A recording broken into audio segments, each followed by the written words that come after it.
On a desolate battlefield that is populated with mean faces for some reason hero faces off against the demon lord who mocks him. The demon lord is charging up a purple attack. The hero recognizes this and picks up the rock that will be his last resort.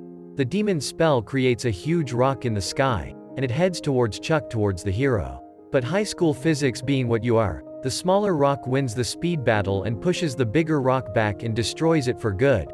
The hero is tired of all the cheap tricks the demon has pulled and is ready to end this fight. With a sweeping attack, the demon agrees to end it quickly and they both engage in battle. The demon rushes forward with his demonic power and the hero does the same with his golden dragon power spam. The two clash several times the second and they seemingly uniform. The battle rages on, and the ground beneath their feet crumbles under their collision as the dust settles.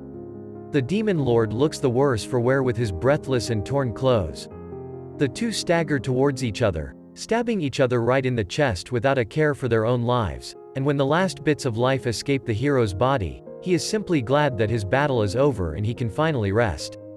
After some time, the students are seen going to school in the morning, and one boy with a very specific haircut is very excited to be there. He can't wait to make friends and live a normal life like a normal person.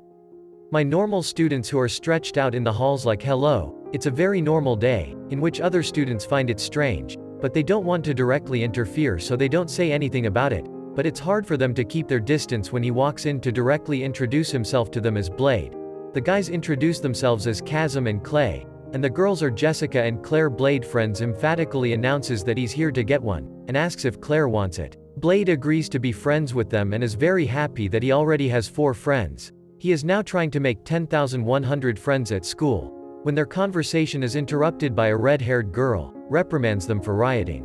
In the middle of the school halls, the girl burned hard. She took the first place in the school, and therefore among the student body you can not only walk, but someone was given the title of emperor. But the Blade did not care much about the titles. He stood up in his face and introduces himself. But Ernest is curious as to why he hasn't seen him here before, revealing that he's actually a transfer student who just arrived at the school. But Ernest doesn't believe it. The famous Rosewood Academy only accepts students who aim to become a hero of justice. Such a late emission. Blade says that he has no intention of becoming a hero, and hearing Ernest's anger, he just wants to make friends here, and yells at him for having such a weak decision. But Blade resents it and asks him to take him to the principal's office because he should have already been there. Ernest and Blade arrive at the giant door of the principal's office and he announces them. They are told to enter and Ernest immediately bows when he sees the man in front of them. But once again Blade doesn't care and just walks forward. Ernest tries to stop him and asks him if he really isn't know who is sitting in front of them, but the knife knows that it is the king. He just doesn't care. He tries to apologize for his rudeness,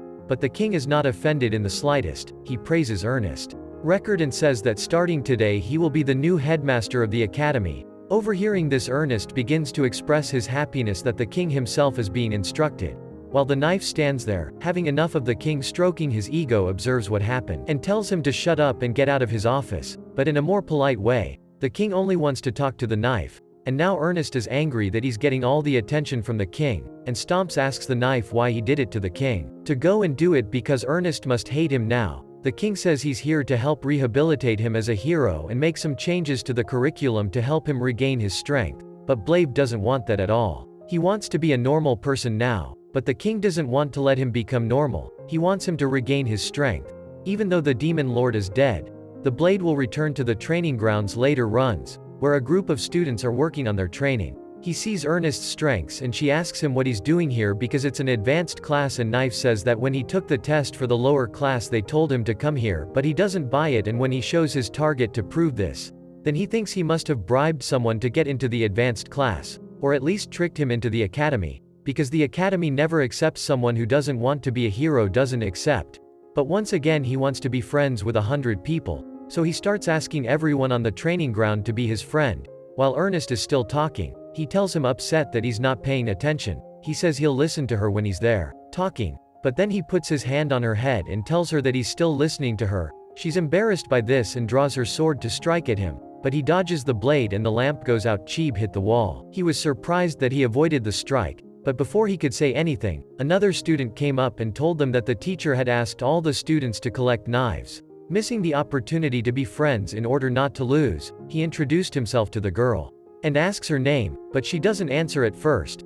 Ernest says how the girl doesn't like talking to people, but after Blade's influence, she tells him her name is Sophie. Ernest is a little G before the Blade actually manages to get her angry to talk. He asks the teacher to let him test Blade's ability in class. He tells Blade to cut through a set of enchanted armor with his sword, which any advanced student can do, if the knife can't. He then proves that he cheated to get into the school and he has to leave. Doesn't seem too nervous and only asks him what his power level is for a higher class, and when he says above 3 levels normally he activates his second sword technique. He absolutely atomizes the armor and some of Ernest's clothes, and everyone takes some damage from the power of the Blade attack, and Ernest asks who he is, but he still says later that he's just a normal guy. Lunch Knife sits at Ernest's table and invites his other friends to sit at the table, but they refuse the invitation. Ernest says they don't want to sit here because they are afraid of him, but Knife wants to know what they are. Terrified by it, he takes a bite of the food and is immediately surprised by how delicious it tastes. Ernest apologized to her for what he said earlier because he thought she cheated on him when he gained the power to enter the academy by itself, but the Knife had already forgotten all about it, so he says that he does not worry about it. He proves that he is his friend, but he is surprised that he considers him his friend. He is ashamed, but finally happy to have a friend. That evening, Ernest was still in his room, glad to finally have a friend. Suddenly a sword on the wall made a sound, and he remembered his childhood, seeing the sword that he told him to surrender, and sure enough, it was a cursed leg. Grabbed the stained sword and then his hair turned red. The next day Ernest is training with the other students with that damn sword. He is fighting Lancer. He activates his lance but it just hits him and he loses, but then the curse starts and he wants to split this guy's sword. Open-minded, but manages to stop himself at the last minute. He summons another challenger and Sophie steps into the fray. They strike across the field, but then Ernest jumps into the air and launches a flamethrower, causing Sophie to dodge the next stab forces. But the Knife is afraid to fight Ernest, but he is not well, but he insists that he is fine, but when he raises his sword again he falls to the ground and is caught by the Knife and then takes him to the hospital. But the doctor says there's nothing he can do for him. The doctor can cure any injury or illness. Even if you're on the brink of death, he can bring you back. But curses are beyond his expertise. Ernest wakes up and says, "Rides. Where is he?" And the Knife tells him that he is unconscious and he brought him here. Then he tries to get up and asks if he has committed any murders. The Knife makes him unconscious and it's too hard to lift Ernest. Despite this, he convinces her, then tries to leave, but the doctor tells him to go back to the bedroom and rest. He tells the doctor that if anything happens, he will look after Ernest, so he should be allowed to leave, and the doctor allows it late. As soon as he sees the other students, he becomes more concerned about his image and tells her that he can walk on his own. The Knife makes him rely on him a little more, but even though they are friends, Ernest as his help Knife doesn't want to get it. Sneaking into the academy headquarters to find out more about Ernest's sword, he discovers that it is a demon sword, and the next day he allows the boy to put the cursed demon sword away. Private, and she thinks he's trying to scare her into taking first place, but the Knife doesn't care. When he really cares for her she accepts it, and when he asks her to take out the Knife then told him he knew it. The story behind his sword. Later they meet at the top of a building and the Blade asks how he got the demon sword and he says that he accidentally touched the sword when he was young and then the sword tried to take it to wreak havoc, but he has managed to fight his urges until now. Lei tells him there is a way out of this and he knows, but it's dangerous because if he does, the demon will come alive, but the Knife convinces him. If the demon is born, he cuts it. Ernest agrees to fulfill the contract and summons the demon. It appears in the dark space with a huge demon and it almost takes over his body, but the Blade is to control it. Yes and thank you. He is able to fight and defeat the demon, in a dark and stormy night and in a very dilapidated castle. The echoes of the battle can now be heard through the halls. Later, while the class is practicing harnesses, he asks Blake to at least put away his sword because treating him less in a fight is disrespectful to an opponent. Ignoring what he says, reminding our hero that he looks different after that. All one morning the young man finally understood. But when Harness asked him excitedly what he meant by this, he could not answer. Leonard tried to help him. "I don't know if she's changed, but she looks different." Leonard can't stand it, and when he tries to hit her, she tells him that she has to decide if it's flattering if she changes her Harness hairstyle. In turn she tells him that it's not. He wished she had noticed the change. His face spoke another language, Razor talking, or rather, that aside. Harness told him that while he had time to play with Leonard, they would focus on training with Sophie. The blonde cried because they made her look like a secondary character. Harness explained to the boy that Sophie was training alone and that even though she was very obedient, she was always alone. The aforementioned Sophie only follows orders, but when she sees him tell her his name, she knows he cares for her. Our main character agrees and goes with her. On the other hand, harness Rubio. From then until the end of his life he will have to run 10 kilometers every morning. Since he couldn't beat the stupid knife, he went to introduce himself to Sophie again and told her that Harness had sent him to watch. Sophie thought he had ordered her to train, under his gaze. But Blade explains that he not only helps her, and when asked why he doesn't use guns, they work together. Sophie tells him that they only taught her how to fight with her fists. So Blake teaches her how to use a sword.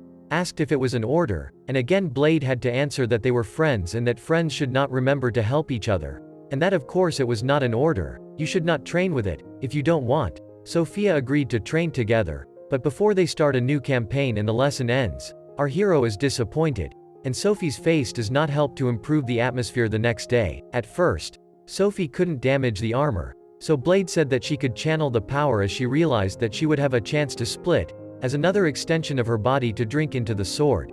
Just as she exerted force on her fists, after a day of training with her armor as if nothing had happened, Sophie finally failed with it. Blake was about to finish the training, but at this point, can the girl defeat him with this power, he wondered, as Sophie told him when he asked who she was talking about. She wants to defeat our hero Ernest. He says that maybe he is defeating him because it's not easy to level with him. Sophie says that he immobilizes him and that the move is stronger than his blade sword technique. He agrees and says that he can't move her. The girl replies that if he allowed her to move, he wouldn't have done it right away. She asks him to continue teaching her the next day. The king summons Blade. After the boy complains that he called his office in the middle of the lesson, the old man asks him how school life is going. Our hero tells him already and his friends, so everything is going well now. The king says, answers, lucky for him as a hero, and he's been fighting non-stop since he was 3 and he doesn't even have a best friend. It's so cool. The game sarcastically apologizes for saving the world's ass while having fun, but let's put the king aside. Yamiz asks who he considers his friends. Blade says he has a few, but recently he's been spending a lot of time with Sophie. Something his goal was to be better than him, but he will never achieve it. When the old man is asked what he is talking about, he asks that he does not know about the project to create a great artificial hero. Seeing as he doesn't explain that he's a hero by nature, his powers appear out of nowhere. But this leads a group to wonder if he exists at all. It must be possible to create such a creature. Thus, if they began to experiment with people with enormous potential using ancient or long-lost knowledge, they began to artificially restore the hero's powers in a person. Not only that, but for him the original candidate clones created, to try different experiments and make different adjustments. The girl he calls friend is called Sophie and the accent means fetus 12 in the ancient language, which means that the girl is the 12th clone of the original Sophie. They gave her for a long time. They were treated only as a woman, the subject of the experiment, and they are brutalizing his body. They ask him about the organization. The old man tells him not to worry, he already destroyed it. When the counter Sophie promises him that he will be free. But rejoice or cry, Lash asked him instead. Yes, that was the order. Blake left the place after hearing this and walked the halls. Realizing his friend's behavior, they took Sophie from ordinary life just to create a hero, and if her powers never appeared, it was his fault, had never existed. No one would have tried to replicate what she was. So in order to pay off the piper, Blade decides to make Sophie live a normal life.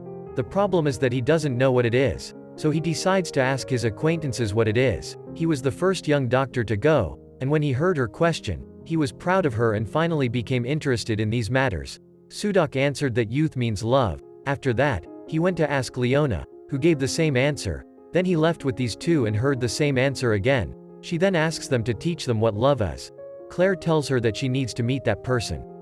She says that Blade went in harness to ask her how to set up a date, which confuses the matter again, and she replies, couples, they spend time alone, they walk together, they go to the store while they wait for Blade to propose. He thanks him and tells him it will be a great date, which annoys Harness. When he invited the girls into the locker room, he walked in without thinking. He asked if it was an order. Blade told him no, but the most important thing was that the girl was slowly opening her heart, and that day she took a step because she accepted them did instead of a meeting. Instead of a meeting, the girls committed an act of hatred with Blade. Well, it could be from someone else. Date Jessica. Arns and Claire were ready to spy on the lovers. Jessica provided the group with bean bread. That's why he asks them not to treat him differently now. His priority is making sure Blade doesn't do anything weird. So they're almost friends since they're equals. No return to lovebirds. Sophie arrived at the same time. The girl clearly says that she does not know anything. dating, but Blade asks him not to be afraid to study hard about dating and prepared the route. Today's plan is simple. They meet at 10, they say hello at 10:01, they start walking at 10:03, they walk until 10:30, then they rest until 11 and 12, have lunch at the rest of the route will tell them later. The girls realize that this animal knows nothing about dating, but that makes it more fun. Blade's plan is off to a bad start because it's already 10:04 and they still haven't moved, but the boy is about to have a crisis before Sophie took his hand and said that it's okay. They just need to start walking hand in hand. Harness didn't like it at all. The lovebirds meeting was simple, and first they walked. Then they ate ice cream. They ran and walked along the dock and almost killed their friends without realizing that there were small cars in this world. He went there too. Although it wasn't a good idea because no one knows how to measure their power, and they ended up destroying the car. When the girls apologized for them, they took Sophia to drink coconuts. The goal was literally closer to was struck on their cheeks. The knife came off and almost ran away. When he asked her what happened, she said she didn't know, but her heart was very excited. There's good love even though we all already know what's going on here. Doa plus or minus a. They're surprised the pack of wolves haven't noticed them yet. Drinking coconuts. ADN is having internal conflicts because what the turtles are doing is rude to appease her. Looks like dirt. Jessica buys him an ice cream so they get distracted and the thugs get lost again, but the next activity they do is a bit late, but Sophie asks her not to worry. She knows it's a shortcut to solve their problems. It also involves the destruction of the town, which costs the school from the budget. His final destination was the legendary fountain.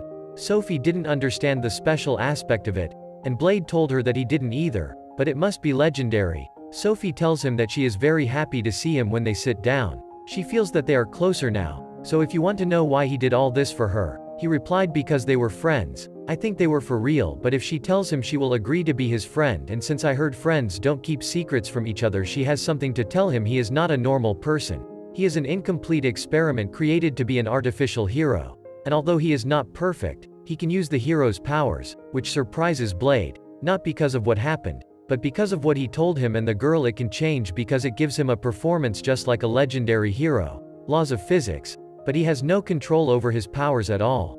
Proof of this is that when he tried to increase his body mass by 1,000, his body underwent 10,000 modifications and finally broke the floor. He can also stop time, but each hero's power can only be used for 10 seconds. By telling him his secret, the lady decides. Then so does he, and he reveals that he's a superhero, or at least they made him so called because he would no longer be able to use his powers. Curiously, Blake asked. He already knew that Sophie would say no, but he felt that there was something familiar about him, and as soon as our hero begins to apologize to her, he knows that it will not be enough and that it is normal for Blade to hate him. When asked why, tells him that the reason he was born with these cursed powers is simple because the first time he existed, Blaze spoke to a man and told him everything he felt. He never asked to be a hero, but since he was 3 years old, that's why he had to do it, because he didn't have a childhood. He had to see thousands of atrocities with thousands of animals and be close to death, so he counted them not do it, and when he didn't succeed, they blamed him for everything. Sophie comforted him and said that everything was not bad because he helped many more people, in his opinion. Before entering the academy,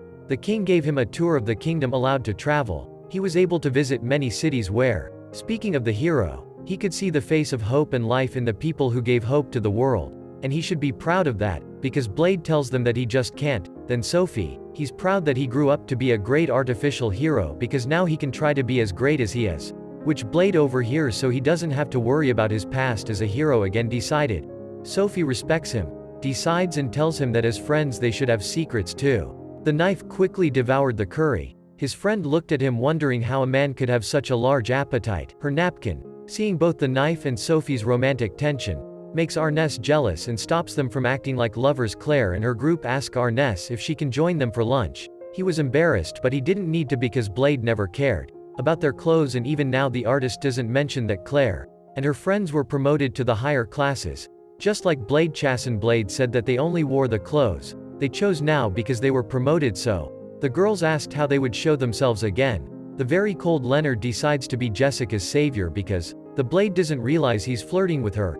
Leonard tells both girls he looks like a princess and introduces him to them, but the girls find him pathetic. Jessica asks Ernest who this hot sad guy is, and Ernest mentions that he's just one of her classmates. He hears that the headmaster is bringing a monster to this academy. Chasm is scared, thinking that this monster will use them in training, and Arness says that their assumptions are correct, but the knife is not bothered at all and continues to eat his food as he has faced thousands of monsters throughout his life. It tries to mess with him, but But he knows that he can defeat any monster with his bare fists. Suddenly an earthquake goes to Rosewood Academy and causes chaos in the cafeteria. But Sophie realizes that it is not an earthquake, but a shockwave caused by the movement of the monster that the artist talked about. But Sophie thinks that she can agree to fight before the building. The monster comes to him first. It invades the cafeteria and reveals itself as a yellow dragon blade. Smiling at the sight of the dragon, he slowly approaches him. Even though Arness repeatedly tells him to fall back, the dragon is excited to see the food in Blade's hand. And the blade realizes that the dragon is hungry. Arness can't believe he punched the dragon unarmed and wonders if he's seeing things like that. The blade tells him that the monster isn't technically a dragon because he was still a child. After being calmed down by the dragon blade, he asks if he was scared of the dragon because he crawled here, but the dragon looks at him as he hugs him again. After eating, the dragon lets Aurora go because the food is too spicy. Blade laughs at the spectacle. Everyone is shocked and wonders how a human can be so weak. Blade realizes that he has all the attention on him, so he tries to tell everyone that what they are witnessing is completely normal, and claims that most wizards can be as strong as him, but claims that the face of the disciples can be as strong as his. Blade tries to tell them that the dragon he hit was neither a great dragon nor an ancient dragon. But he doesn't understand that everyone is a Sayamata like him and they can beat a dragon with just one punch. The students even start backing away, thinking that the blade is dangerous, which makes him very upset because his only purpose in this academy wasn't to show his power behind it. Particles appear and transform into a blonde girl, who is surprised to see that the dragon has disappeared, and surprisingly, girl jumps on him calling him her papa. She tells Blade that she has been longing to meet her father and hugs him tightly, but Blade tells her to get off as he doesn't think he is her father. Blade promises the dragon girl that he will help her find her lost parents, and asks Ernest where did the dragon go. Arness tries to tell him that the little girl in front of him is the dragon, but Blade doesn't believe something so unnatural would be true. The dragon girl keeps calling Blade her papa, so Blade tells her to be quiet as she is tarnishing his reputation in front of the entire academy. Blade asks Sophie this time and she promises him that the girl behind him is the dragon. Blade believes her the little girl if she is actually the dragon, but instead of answering, the girl jumps on Blade again to play with him. She refers to Blade as her papa and tells him that his attack earlier was quite amazing. She hugs him again, telling him to spoil her, but he doesn't understand what or why this is happening to him. Later at night, when Blade is inside his dorm trying to take a bath, he also helps his daughter. He begins to wash off her horns, calling her by the name Ku, and she asks him why he is calling her Ku. All of a sudden Blade explains that Ku is the name of a knight who is strong and dutiful and who always keeps his promises. Ku turns around and tells him that she also keeps promises, as she believes that the oath of a dragon is more precious than life itself. Arness comes into Blade's room without even knocking and gets embarrassed seeing him take a bath with Ku. Artist then moves on as there are more important matters to be dealt with. She tells Blade that all monsters, including dragons, are creatures who always pursue power, so according to the information she found, because Blade defeated the dragon, its body perished but a part of its soul remained to retain information, and that part of the soul is Cool, but that doesn't explain why Ku is referring to Blade as her father. So Artist explains that the part of the soul gets reborn into another body and then they will imitate the form of the terrorist being that defeated them. Arness believes that it's the dragon's instincts and a part of their evolution as they grow stronger. In other words, Ku has taken the form of a human after being beaten by Blade, who is also a human. Still, the chances of that happening is quite rare according to artists, as they aren't many humans who can't defeat dragons in the first place. Blade understands that Ku is calling him her father as he was responsible for her rebirth. He accepts his destiny and introduces Kudo Artist, who reveals herself to be taking a shower together with Blade.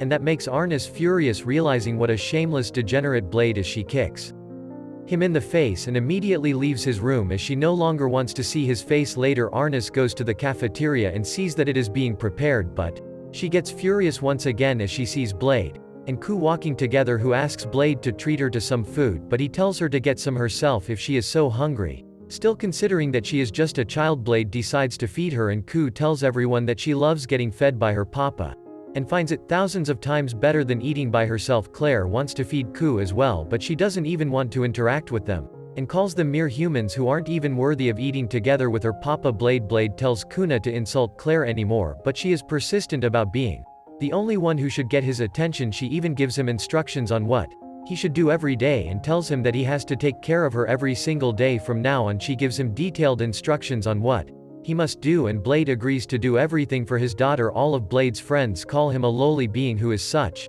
a degenerate that he would take advantage of a little girl. Blade's friends unanimously agree that he is guilty of his crimes and the punishment. Blade doesn't understand why this is happening, so decide to ignore it.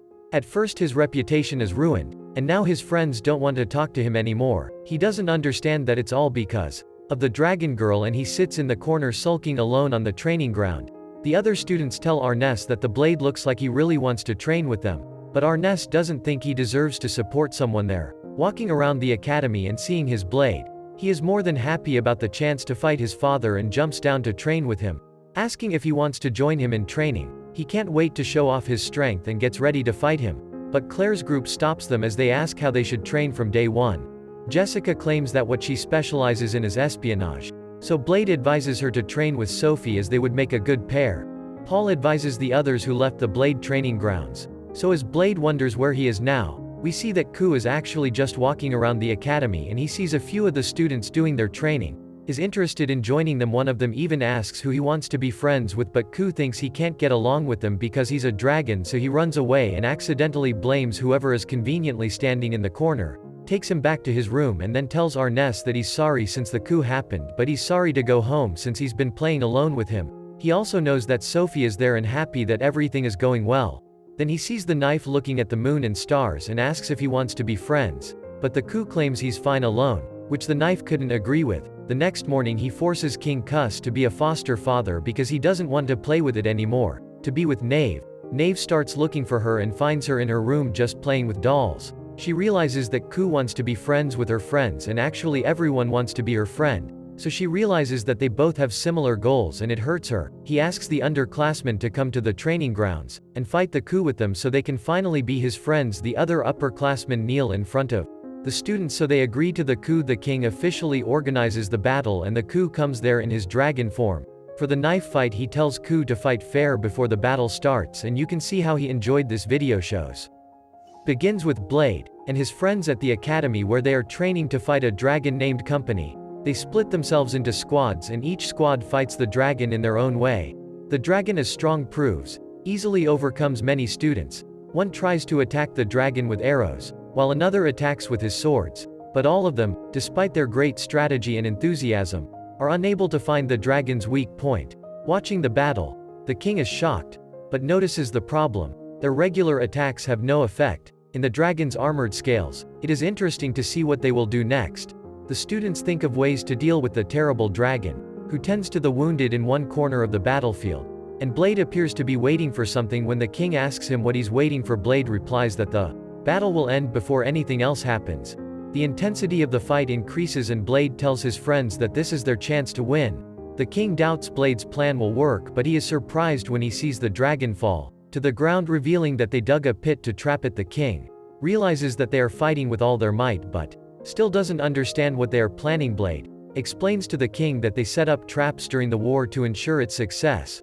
The king is astonished by this revelation, but Blade clarifies that these traps won't be enough to defeat the dragon. Instead, he says the real battle starts now. Blade's friends manage to knock the dragon to the ground and swarm it, attempting to strike it. However, Ernest, wielding her sword, finds that it is already very strong, but overusing it weakens its power, and the sword refuses to continue fighting. In that moment, Ernest asks Leonard to take over the fight. Leonard charges at the dragon with his weapon, but the dragon's strength sends him flying. Despite this setback, Leonard is still fit and able to fight, as he has never failed to complete the 10-kilometer run that Ernest makes him do every morning. We see the dragon taking flight to escape, but Ernest rushes towards her, ready to strike with her sword.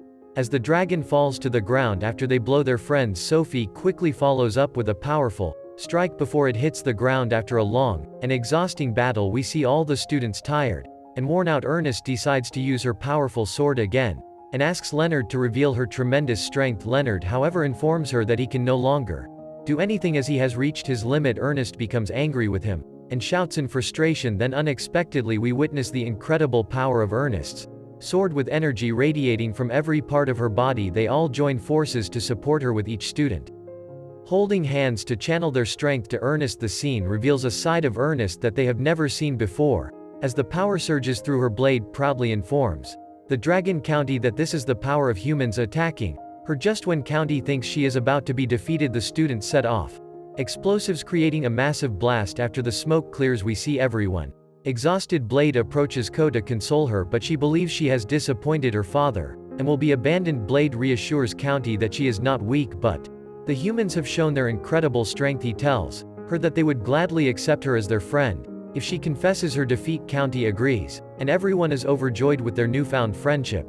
The scene shifts to a mysterious girl who asks the king, talks about his plans, and is happy to see the growth of his students and their ability to use their fighting spirit and psychic energy.